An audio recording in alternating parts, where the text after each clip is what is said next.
You are listening to Hands at Work audio. Meanwhile in Africa. Meanwhile in Africa. In Africa. In Africa. In Africa. Meanwhile in Africa. Meanwhile in Africa. Last week, I went out to one of the communities in South Africa, and I had the privilege, and it was absolutely a privilege, a humbling privilege, to spend time with one of our local church leaders. In fact, our care point is on his property.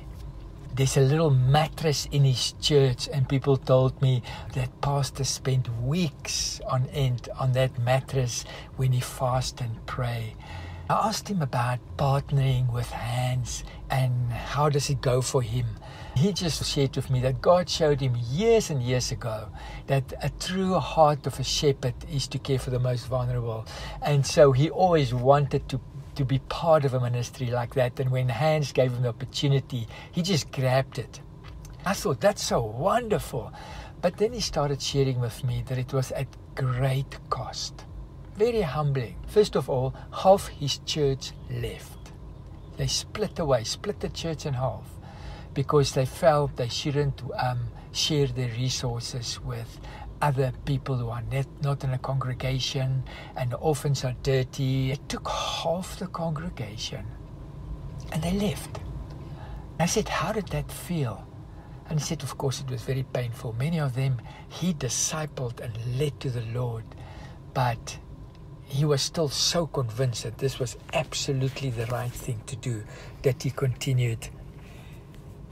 But then, when Hands at Work's partner started building a small little cooking place where the ladies could just cook during rain and wind, and in fact we've built 2 toilets on a property, the church council decided that they should stop paying the pastor because he obviously gets money from the organization. Of course, we don't give him a cent. So this pastor lost half his congregation, and then he lost his total income. That day when I met him, he was doing plumbing in somebody's house. He said, we've started a vegetable garden and we are selling wood and I'm doing plumbing work and we keep body and soul together. And he laughed. How incredible is that? Especially in a time like this.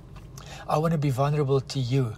Even me and Carolyn, as I thought of the financial pinch, we've got a number of commitments to children and grannies, and suddenly there's a voice in my head saying, you know, you can't meet all those commitments now.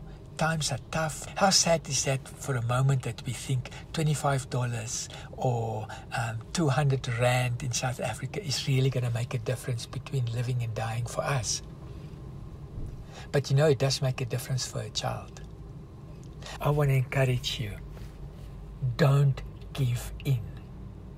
Stand for what you believe. Trust God. And if anything, be even more generous. There's a beautiful promise. God said, when you give to the poor, you borrow to God. If you want anybody to owe you money or anything else, God is a good payer.